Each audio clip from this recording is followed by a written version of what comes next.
Kath, were you not able to get them? Nope. And Maria couldn't either. The two of us couldn't. What can't you get? We couldn't get the documents for today's meeting. Kelly sent them to us, so we have them, but we couldn't access them via the method we usually use on the, I think it's a Google Drive. Yeah. OneDrive, is it? Mine's all screwed up too. I just told Kelly that I can't access anything on mine after they upgraded it. I think that's it after the upgrade. Although I have an upgrade, which I was hesitant to do this week because I was afraid then my laptop wouldn't work. So maybe after I do the upgrade, it will work. All right, But so this that's is interesting. I do it through a browser depending on what computer I'm on.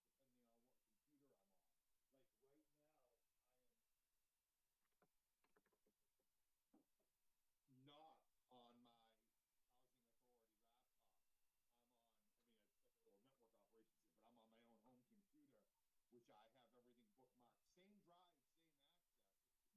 laptop. I'm on, I mean, it's got the little network operations here, but I'm on my own home computer, which I have everything bookmarked. Same drive, same access. Theoretically, it should all make no difference what device I'm coming from, but I had no issue. But let me pull it up right here and see if I can get to it from this one, and that'll be an interesting data point. And Bob, Understand any of that. Different computer. yeah. I'm Although a it is 401. technology. Well, it may be 101, but I didn't take that course. I No, know. it's 401. So here it is on my iPad. I can get to it on my iPad as well. Okay. Well, good for you. Yeah, yeah. And maybe maybe can't do it. We could either before or after have a Paul-led technology session for us people that aren't as advanced. It wouldn't be a bad idea to have a workshop if we could all manage to do it, although we can't get together, right? But it wouldn't be a bad idea to have a workshop of some sort to get us all on the same page on these iPads, you know? Maybe 15 minutes before or after our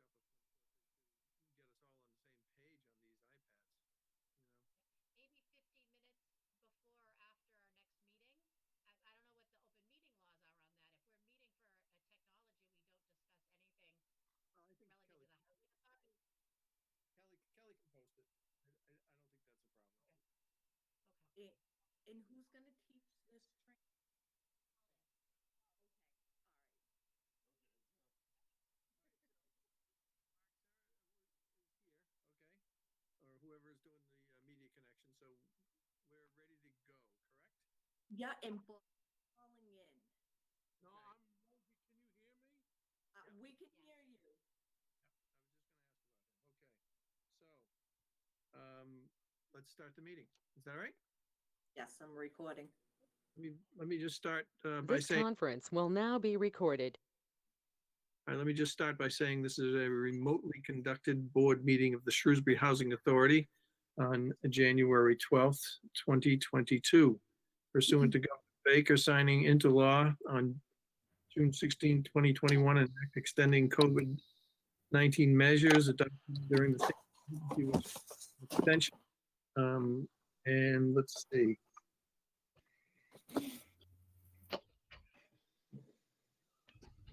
And the open meeting of this board is being conducted remotely, consistent with Governor Baker's executive order of March 12th, 2020, due to the current state of emergency of the Commonwealth due to the outbreak of COVID-19. Extended to April 1, 2022, that order of the remote meeting provisions of his March 12th, 2020 executive order suspending certain provisions of the open meeting law executive order. This meeting of the Shrewsbury Housing Authority will be held remotely by gotomeeting.com.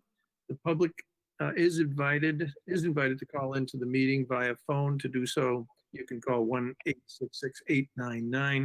1-866-899-4679 and enter the access code 296-947-173. My name is Richard Ricker. I'm the board chair, and I will conduct this meeting and instruct the public on the appropriate time and manner for comment if we do have any public comment. Do we expect any, Kelly? I do not. Okay. As this is a remote meeting, I'm going to ask the members of the board to signify that their attendance. Paul Campanello, are you here? aye, present. Maria Smith? Present. Kathy McSweeney? Present. Robert Anderson? Present. And Richard Ricker is present. And we also have, as staff for this meeting, we have our executive director, Kelly Bergeron, correct? Kelly, you're present, right? Kelly says yes. Okay. Let me see if I missed anything else. Okay, so we're going to start then. And for the votes, as you recall, in a remote meeting, the votes are all roll call votes, okay?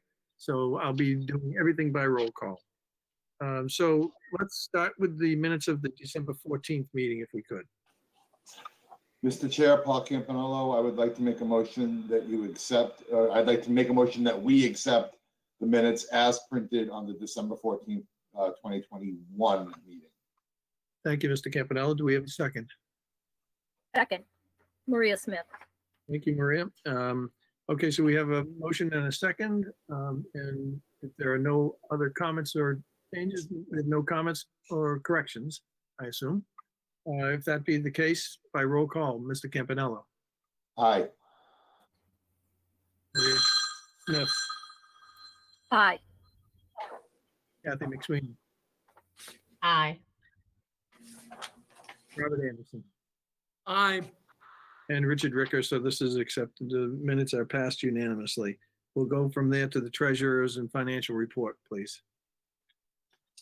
Anything that we need to know, Kelly, about this Nope, healthy balance. and the balances that we see? Yes. Okay, and I see the operating statement is in there. And what is that telling us?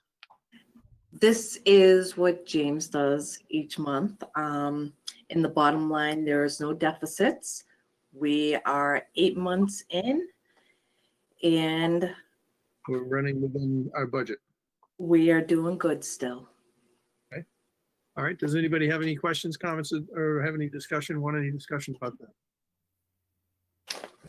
There being none, we'll move on to the vendor accounting check register. Mr. Chair, if it please the board, I will make a motion.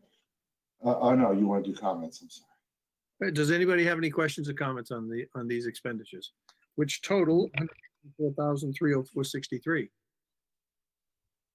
If there are none, then Paul, I think you were about to make a motion. I jumped the gun a little bit. It seems like no one has any. It's hard when I'm not watching everybody. I'm looking at the document. I actually do have a comment, Mr. Chair. Is the 14.5 audit, the cost of the audit, is that the financial services accounting firm that did the audit, Kelly? As of right now, we're in a remote audit, and that is the total cost. That's doing the federal single audit and the state. Okay, good. And the only other question I have is, as a vendor I don't recognize, not that that means anything. 2074 it's like 4 or 5 up from the bottom. The Robinson Green Beretta Corp for 2,000 on. What is that vendor, Kelly? That is the roof replacement. That is the architect. Okay. Then, Mr. Chair, I have no questions, and if you're ready, I will make if you want me to make a motion, I'll gladly entertain one. Could I ask Kelly, 20746, I assume that's one of our capital projects, Studio J2 Architects. Which one is that? Yes, that is for Francis Gardens exterior doors in the windows in the community room project. That will be starting soon. Okay, and this is the architect's fee. Yes. Okay, not their full fee, right? No. Fortunately. Okay. All right, so, Paul? Mr. Chair, I'd like to make a motion for the vendor check payout, 39 checks totaling $124,304.63. All right, do we have a second? Second. All right, thank you, Ms. McSweeney. And if there are no other questions, comments, or discussions, all in favor, Mr. Campanello, Aye. Ms. Smith, Aye. McSweeney, Aye. Robert Anderson, Aye. Richard Ricker, aye. Thank you very much. We'll move on now to the portability out check register. Mr. Chair, I'll make a motion that we pay the 2 checks in the portability out register totaling $3,233.30. Do we have a second? Second, Maria. Thank you. Thank you, Ms. Swift. And by roll call vote, Mr. Campanello, Aye. Smith, Aye. Sweeney, Aye. and Mr. Anderson. I, And Richard Wilkie says aye. With that, we'll move on to the accounting check register for HAP. And this is the landlord and tenant check register. 143, 433. Any questions, comments, or discussion? There being none, do we have a motion? Well, am I missing something or did I miss something? Oops, Didn't I just do 143, 433?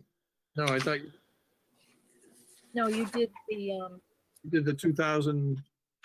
You- No, the 323. All right, maybe I was reading it. Maybe I rolled ahead before you got there. All right, Mr. Chair, I'll make a motion for the HAP payment register for 139 checks totaling 143, 433 even. Apologies for the confusion. No problem at all. Do we have Kathy McSweeney seconded? And okay, all in favor, Mr. Campanello, Aye. Maria Smith, aye. McSweeney, Aye. Robert Anderson, I, and Richard Ricker says aye. Okay, we have the payroll to pay for December. Update to confirm for December. Any questions, comments, discussion? If there are none, Mr. Campanello, I assume you want to make this motion. Mr. Chair, I'll make a motion for the payroll for December 2021 as printed. And do we have a second? Second, Thank you, Maria. And if there are no questions, comments, discussion, I didn't note that there's some overtime in there. I assume that overtime may have to do with winter conditions, who knows? In any Yes. event, okay, thank you, Kelly. Yeah, so this the Leicester situation, I'd like the update there. I'm not clear what that means, you know. Say that again, Paul. Were you talking about the vacancy on the Leicester situation? No, I'm talking about the overtime totals that I see on the payroll. For So, some reason I heard Leicester, sorry. okay, you're scrolling ahead, Paul. That's what you're doing. All right. All in favor, Mr. Campanella? On the payroll, Mr. Campanella, Aye. Maria Smith, aye. Kathy McSweeney, Aye. Robert Anderson, I, and Richard Rickett says aye. Thank you all very much. Kelly, you want to talk to us about the vacancy report? Yes, so we're still holding those 2 units for Leicester Housing Authority. I recall from the last board meeting, Paul wanted to see the approved waivers. So those are the approved waivers. They've approved it for 6 months. The email is from the Assistant Director of DHCD to all these housing authorities that are holding units for Leicester, asking us to request that you continue to hold the units you offered. Please be sure that you have requested waivers, which we have, and we were approved. Why are they remaining vacant then? They're still in a hotel right now. They're working with those residents to get them housed, but they're looking at all different,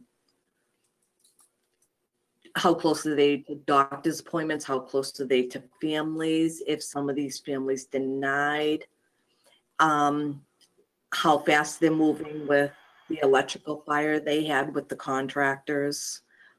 We're not going to be penalized for holding these 2 units. We're already approved. Okay, it's just too bad. I mean, they're empty units and They are, but if this happened to us, I would hope another housing authority would do the same. as long as we have the waivers. Okay, anybody else? Kathy? Kelly, has anyone been placed, or is everyone still in this holding pattern from Thanksgiving? No, there's been a couple. I've been in contact with Nancy from Leicester Housing Authority. There's been a couple that have been placed, but the majority of the residents are still in the hotel. Okay, thank you. Just a shame. It is. Okay. So that's the report on Francis Gardens, Elizabeth Gardens, the family units, no vacancies. May I ask one more question, Mr. Chairman, on that topic? Yes. If we were to have another vacancy come up, would we be required to hold that for Leicester as well? No, So we're good. I only allowed those two at the time there was the electrical fire. We did have those two vacant units. If we do get more, they're for the people on the waiting list or our transfers. Thank you. Okay. All right. Shrewsbury Towers. One vacancy in maintenance is in the process of make ready. All right. Anybody have any questions on the vacancy reports? No. No. All right. So the Section 8 program is full. We're fully leased. And on to the resident count for the month. Shirley saw 27 residents. So how's it working out with one of our, at least one of our staff is out for extended period of time here? Are you okay? Is enough going on? Do you have enough help? We can talk tomorrow. Okay. Um, All right. But I mean, this is a board meeting and I think it's appropriate for discussion. You know, we have some issues with staffing. Oh, we do. We have one member of the office that will be out for an extended period of time. As of right now, there is 2 girls in the office. Are we able to hire temporary help if we can get it? Are we able to hire temporary help if we can get it? Well, I wanted to talk to you tomorrow to see if we can get a temporary person in for the extended, for at least 2 to 3 months. I think that, again, I think it's appropriate for us to talk about it now. We're a board and this is something that the board needs to know. We're the commissioners and we need to assist our executive director. She needs to know that she can hire temporary staff to cover, the loss that has occurred as a result of illness. Then I think we need to tell her, okay, that's my feeling anyway. Anybody else have anything to say about this? I completely echo your sentiment, Mr. Chair. Kathy? Yes, absolutely. I'm just wondering where in the budget does this come, how is this budgeted and how do we handle that? Right. That's a good question. Certainly we need the people, we need the staff. So sure, we just have to make sure that we're paying for it. We can pay for it. And we do have operating reserves, which that's why I wanted to talk to the chair. Then I was going to reach out to James, let him know the story, what's going on. So I had more answers when I asked for temporary help. Can I Okay, so ask a question, Kelly, without being personal or divulging anything? Is the person that's out, are they on long-term disability? This is all okay for us to talk about. Short-term disability, long-term disability, or are they just being paid out of their normal operating budget? Because if it's either of the first two, then we would have the same funds that we wouldn't be paying them from if they're currently pursuing a disability claim, be it short-term or long-term. this is short-term to date, Paul. We just don't know. So if it's short-term, Richard, and the rest of the board, that means we are not paying their salary out of their normal operating budget, which means suppose somebody makes $10 a week, but they're being paid disability insurance of $8 a week. Disability is still paying them $8, but that whole 10 isn't coming out of our monthly payout. That's the way I understand disability to work. I could be wrong. Kelly can verify. This individual is still being paid 100% out of the budget. Oh, then that's a difference. statement entirely. Okay. Okay, And I say it that way is this individual has sick time, this individual has vacation time, which can be Okay, used. then that's entirely the opposite of what I was suggesting. So Okay. that underscores Kathy's question all the more. So that means the funds aren't there essentially because they're being used on a daily basis. so my suggestion is that Kelly, yeah, you're doing the right thing. You're gonna reach out to James and make sure where we can pull the funds to hire temporary help, and then you're gonna see whether you can find temporary help. Correct. Another story So- altogether. That's a separate issue. I don't know what other people have experience of hiring and firing. I've been trying to hire 3 or 4 people for 6 months. The labor market is across every strata of the labor market. It is very, very difficult to hire right now. So even if we had a windfall tomorrow, it might take Kelly the entire 3 months she needs help to find one person to come in. I'm hoping that's not the case, but we should be aware that that's also a risk. I recognize that as well. Anybody else? Do we need to make a motion to authorize Kelly to hire someone, or is that within her purview? No, I think it's within her purview, and I think that I thank her for allowing me to bring it to the board's attention without getting into the very specifics because we can't. But I think that it's important for you to know that, you know, she's probably going to have to do this. So, but it's well within her purview. She's the executive director. Anybody else? Okay, moving on. Do we have a certificate of final completion? Is that the next thing, Kelly? Yes, this Any old business? Anybody have any old business they wanted to talk about? Okay. We have no business. And well, I will bring up some old business. How are we doing with COVID generally in the facilities? Generally, So this latest variant has taken a toll. There has been 6 residents up until today that have notified me that they're COVID positive. and they're quarantining. They're quarantining in their units. Yes. If you talked to me last week, I was the only one in the office. This COVID went through us in the office, including maintenance also. I just see the emergency personnel showing up a lot, so I have stopped all activities regarding the community room. One thing that the towers did express to me was, could they leave the bathrooms open before I had the doors completely shut? This time I'm allowing the community room doors to be open in case the homemakers need use the restrooms, that they cannot use the restrooms in the personal apartments.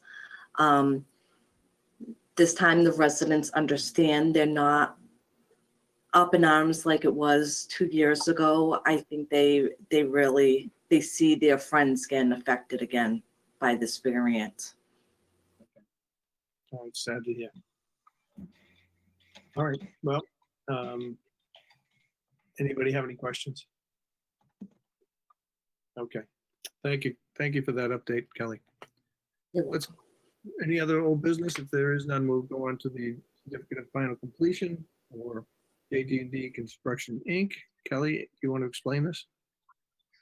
This is the final payment for the roofs at the 3 sites, Francis Gardens, Liberty, and 1 say South Street. As you recall, last month, you voted for the credit. Now this month, they're billing us for the final payment. It doesn't make sense.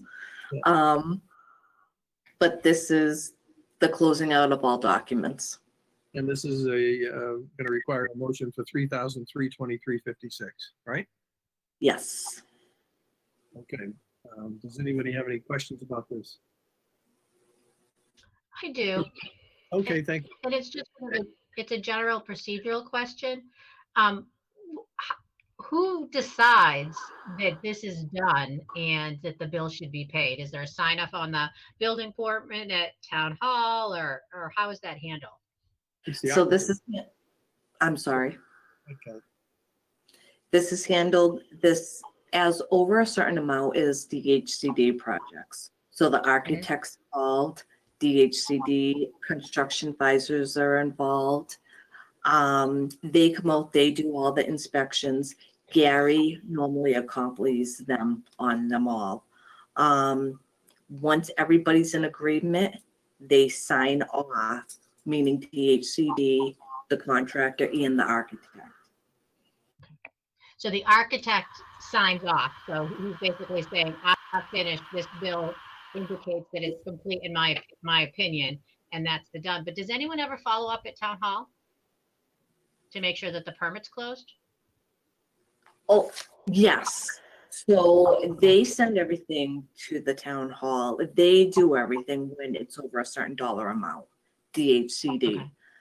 I'm sure if there was open work orders, the town would let us know. They probably wouldn't. That's the reason I asked this question.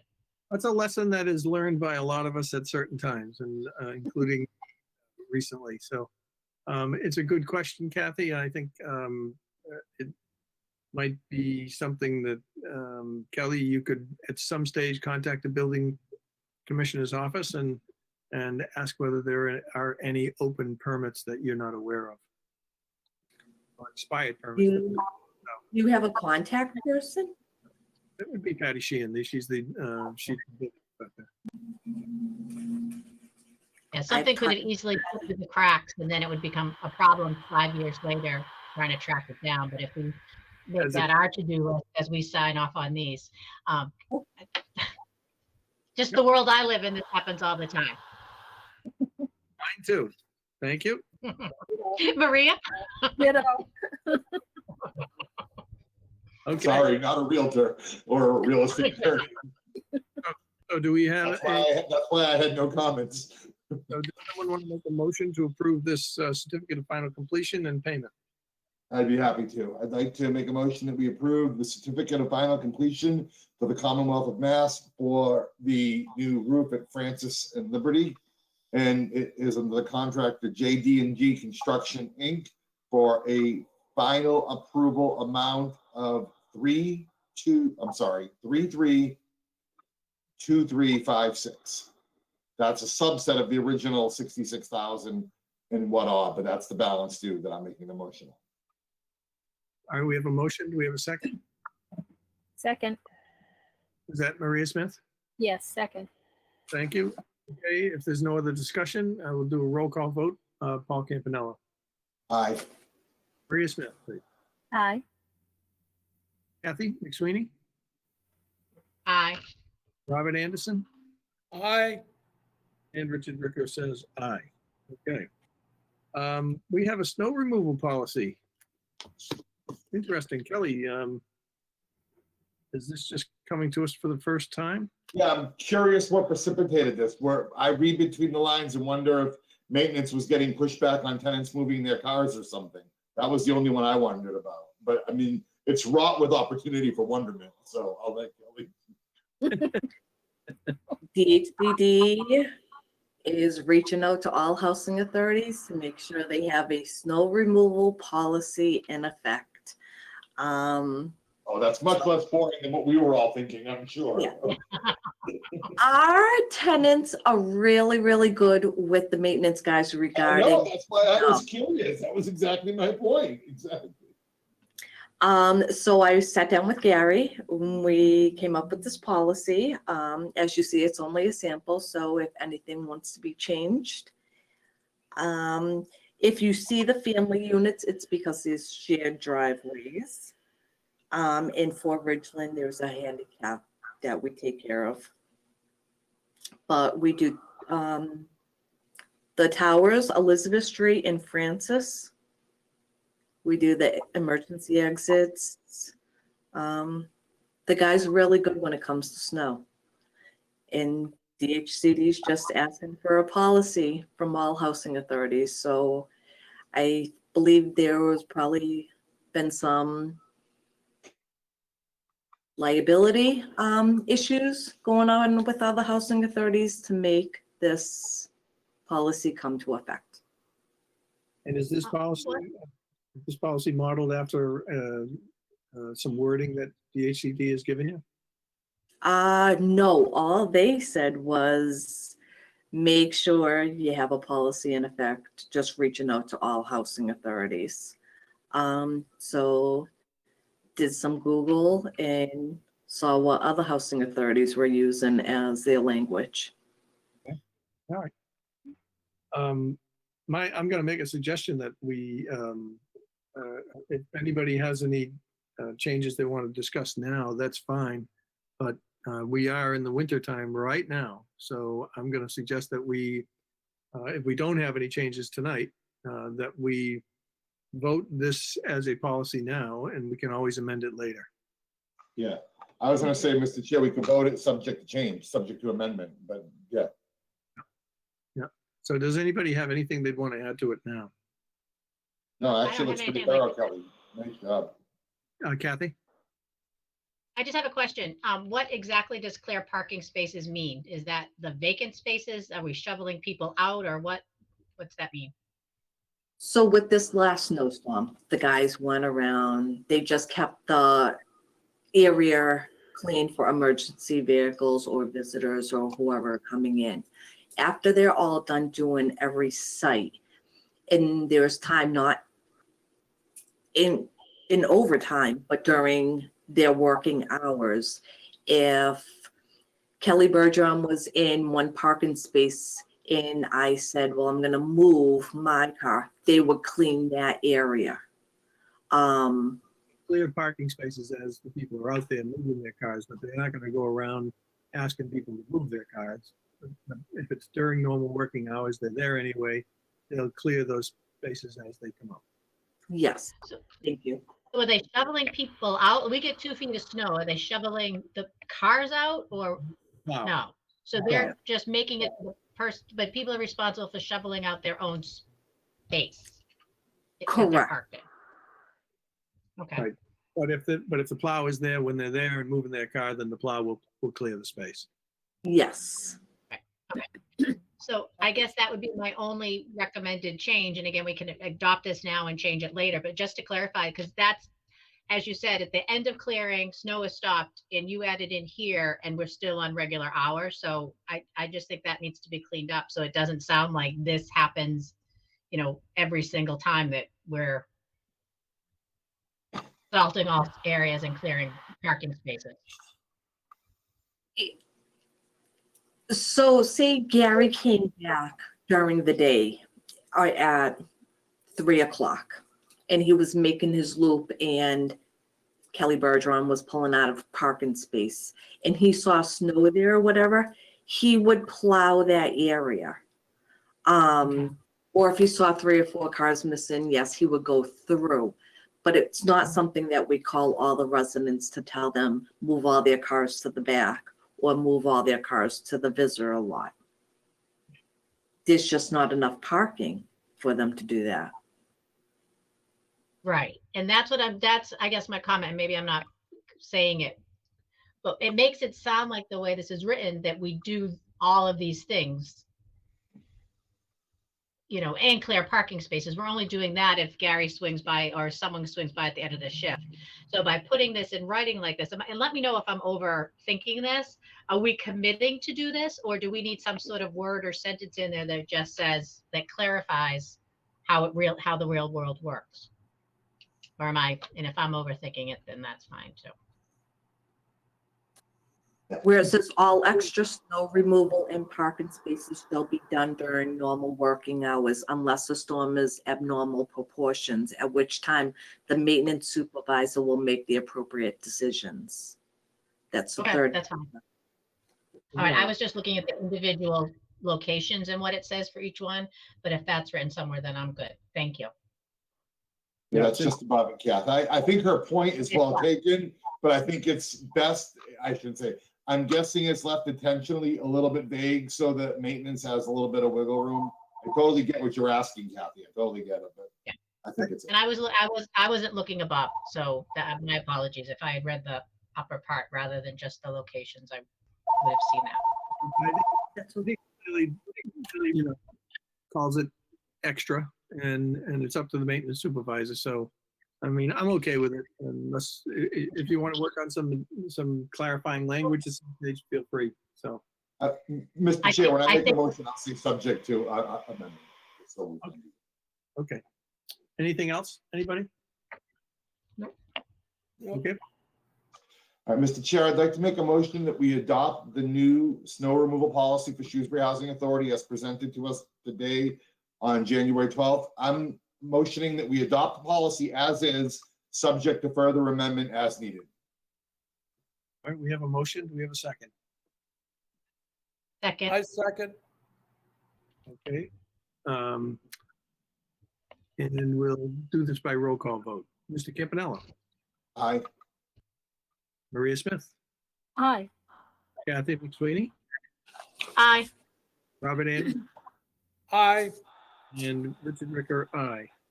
Okay, so at least we have a policy in effect. What's the snow and ice removal log? Oh, that's something that we saw that we liked also. Just that when they start plowing, when they end, make sure that they did the driveways, the walkways, the fire doors. It's just documentation, just in case somebody says this wasn't done at a certain time. We can say Kelly Bergeron shoveled and she signed right here. We can call that person and ask. It's just more documentation, more in case somebody says different. Or there's a slip and fall or something like that. Okay, well, I'd rather not have Kelly Bergeron shoveling for whatever that's worth. Okay, interesting. All right. Does anybody have any other business? See, Just an observation. I'm sorry, go ahead, Mr. Sweeney. Kathy? Just an observation. Our portability register was 3233 and our architect was 3323. So perhaps the members of the board should play that number tonight.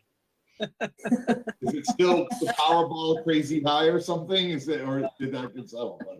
I don't know. I would say play 3233 any order. My question was going to be much less pagan than that, Miss Chair, or Miss Sweeney. I was going to say, are we on track for a February 8th date for the next meeting, much like we talked about, or much like was presented on the first page of the agenda? And are we trending towards this, a remote versus in person or whatever? Or do you want to wait a few weeks and update us? That was my question. I think we should plan on remote, and if it changes, Kelly can let us know. But it will be February 8th, because that will be the second Tuesday. Does that work for everybody? yes, Works for me. Good for me. My daytimer says that it's International Women's Day, so we'll have to recognize Kelly, Kathy, and Maria at that meeting. Thank you. Let me do that right now in case I forget. All right, so I'm going to put it down for 4 o'clock on that day, tentatively, correct? All right, we'll take a motion to adjourn then. Thank you all. Mr. Chair, I'd like to make a motion to adjourn the January meeting of the Shrewsbury Housing Authority Board of Directors. I second it. Second. Thank you, Mr. Anderson. All in favor, Mr. Campanella, Aye. Maria Smith, Aye. Kathy McSweeney, Aye. and Robert Anderson, I. and Richard Ricker says aye. Thank you all very much, and thank you to Shrewsbury Media Connection for recording. Thank you. Goodbye. Thank you. Goodbye. See you next time. I. What do you Kelly, do I'll come about and get the checks.